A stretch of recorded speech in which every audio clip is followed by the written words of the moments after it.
been in a situation where you finished watching your favorite show and your mind is buzzing with a million theories? Well, you're in the perfect place, as we're about to explore some of the most mind-bending theories across the biggest anime series ever created.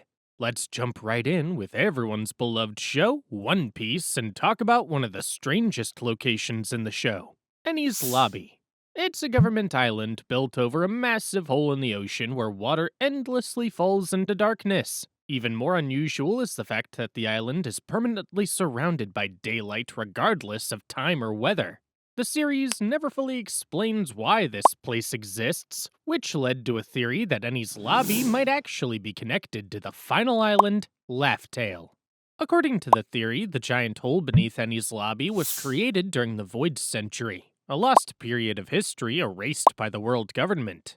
It's believed that an ancient kingdom once stood there before being destroyed by one of the ancient weapons, powerful machines capable of reshaping the world itself. Instead of completely disappearing, the remains of that kingdom may still exist deep beneath the ocean, hidden under Enies Lobby. Some think this buried land is actually Laugh Tale, the island where the Pirate King discovered the true history of the world. If that's true, the world government may have built Enies Lobby directly above the site to guard the greatest secret in history. Next up are the Ackermans from everyone's favorite Attack on Titan, consisting of universally loved characters such as Levi, Mikasa, and of course, Kenny. One popular theory suggests that the Ackerman clan was created through Titan experiments conducted by the ancient Eldian Empire. In the story, Ackermans are very different from normal humans. They possess abnormal strength, heightened reflexes, and an awakening that suddenly gives them immense combat ability. Unlike the other Eldians, they're also immune to the founding Titan's memory manipulation, which further supports this crazy theory that they're somehow linked to ancient Titan powers. It's believed that the Eldians were trying to create humans with Titan-like abilities without turning them into giant monsters. Levi Ackerman is one of the strongest examples of this theory. His speed and strength often seem beyond human, even compared to elite soldiers. Mikasa Ackerman also shows this during her awakening as a child, where she suddenly gains incredible fighting instincts after experiencing trauma. Kenny Ackerman further supports the theory because he became one of the deadliest fighters in the world, despite growing up as a criminal with no military background. The theory also explains why the royal family feared the Ackermans and wanted their entire bloodline to be eradicated. If they were failed or altered Titan experiments, it would explain why they can't be controlled by the founding Titan. Instead of mindless Titans, the Eldians may have accidentally created perfect human weapons hidden in ordinary bodies. Let's talk about Minato from Naruto next, who's theorized to have been the destined final Hokage until disaster struck. He was originally meant to become the central figure who would prevent most of the conflicts that later destroyed the ninja world. In the series, Minato is portrayed as an unusually gifted ninja who mastered extremely advanced techniques at a young age, including teleportation and space-time ninjutsu. He was respected by every major village and became Hokage during a period of growing political instability. The theory argues that Minato's early death completely changed the future of the world. When the nine-tailed fox attacked the Hidden Leaf Village, Minato sacrificed himself to stop it and sealed the beast inside his newborn son, Naruto. After his death, the village lost its strongest stabilizing figure. Tensions between the government and the Uchiha clan continued to worsen, eventually leading to the Uchiha Massacre. Without Minato's leadership, characters like Danzo gained more influence, pushing the village toward paranoia and secrecy. One fact that reinforces this theory is that Minato understood sealing techniques better than almost anyone else in the series, making him uniquely capable of handling threats tied to the tailed beasts. Some believe he could have prevented the Fourth Great Ninja War entirely if he'd survived. Instead, his death was a huge blow to the ninja world, giving rise to multiple conflicts and manipulations to spiral out of control in his absence. Next up is Jujutsu Kaisen, which has a bunch of crazy theories surrounding its deep lore. One dark theory suggests that Yuji is ultimately destined to become the final curse rather than the hero who destroys them. In the series, curses are born from negative human emotions such as fear, hatred, grief, and suffering. Yuji begins the story as an ordinary teenager but becomes connected to the King of Curses, Sukuna, after swallowing one of his fingers. Unlike normal people, Yuji is somehow capable of containing Sukuna inside his body without immediately losing control, which already makes him highly unusual. In the anime, Yuji's true purpose may not be to defeat Sukuna, but to absorb all of his cursed energy itself. Throughout the story, Yuji constantly experiences loss, guilt, and trauma while continuing to carry dangerous powers inside him. This repeated suffering is intentionally shaping him into a vessel capable of containing not just Sukuna, but something far more sinister and potent. Some even think Kenjaku created Yuji specifically for this role. This theory becomes even more interesting when considering how curses are tied directly to humanity. As long as humans continue producing negative emotions, curses will always exist. According to the theory, the only permanent solution would be for one person to absorb all that suffering.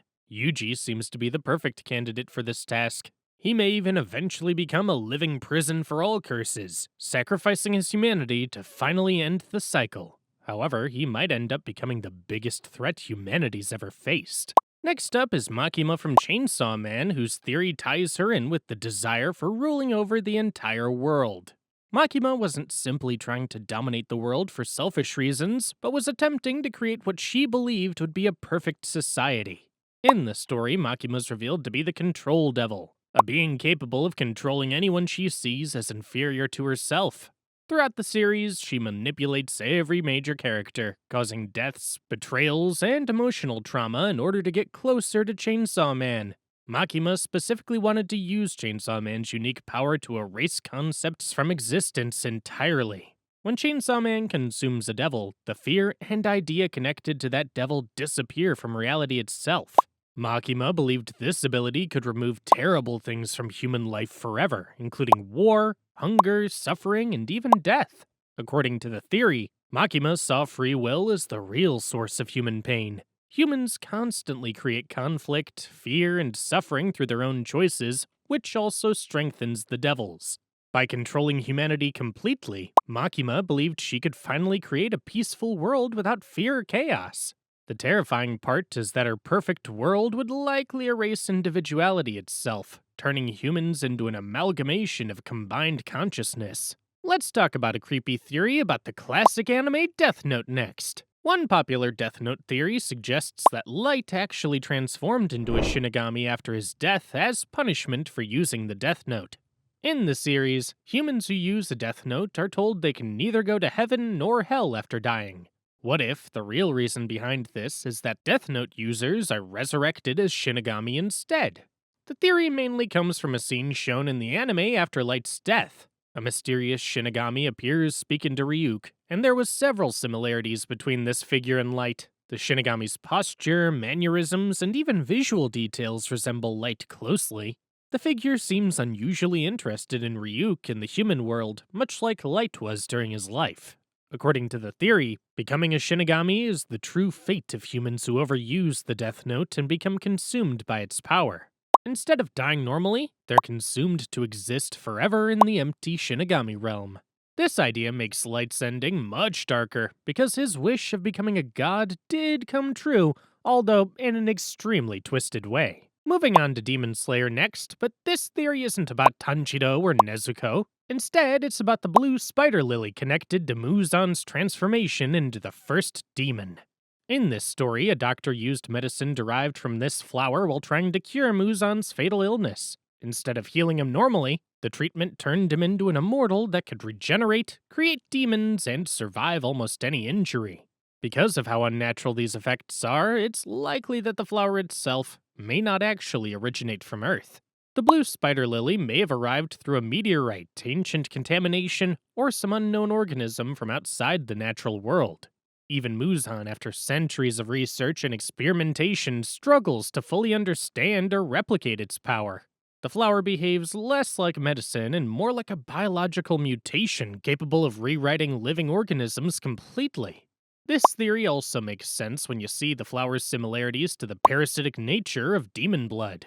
Demons spread their condition through infection-like transformation, which makes the blue spider lily feel more like an alien organism adapting to human bodies rather than a normal plant with healing properties. Next up is one of the most mysterious figures in Hunter x Hunter, Don Freecss.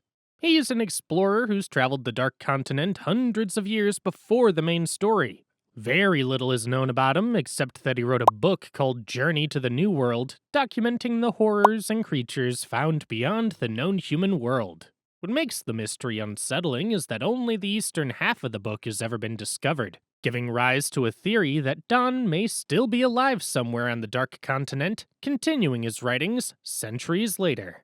The theory suggests Don survived by mastering Nen to an extreme level far beyond anything seen in the series. Nen already allows humans to slow aging, strengthen the body, and achieve supernatural abilities, so someone as talented as Don could have developed techniques capable of extending life indefinitely. Others think that the Dark Continent itself may have transformed him physically or mentally over time. After surviving for centuries among creatures and environments beyond human understanding, he may have evolved into something closer to the beings of the Dark Continent itself. This would explain why no one's ever managed to find him or confirm whether he's truly alive or dead. Next, let's talk about an interesting theory about Dragon Ball Z. One fascinating theory suggests Ultra Instinct may slowly strip away Goku's humanity over time. In the series, Ultra Instinct is a divine technique used by angels that allow the body to move independently without conscious thought or emotions. While this makes Goku incredibly powerful, he becomes calmer, emotionally distant, and almost expressionless while using it. The theory argues that fully mastering Ultra Instinct would eventually make Goku think more like an angel than a human.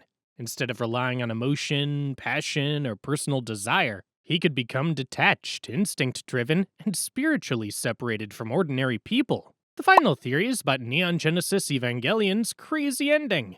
One major interpretation of Neon Genesis Evangelion suggests the ending is not about achieving happiness, but about accepting pain as an unavoidable part of being human. In instrumentality, individuality disappears and all human minds merge into one consciousness, removing loneliness and emotional suffering. However, the theory argues this hive mind is actually a form of escape rather than growth. Shinji's final realization represents the rejection of this fantasy, choosing to exist as an individual even if it means continuing to feel rejection, fear, and sadness. The ending becomes less about healing everything and more about choosing reality despite its suffering.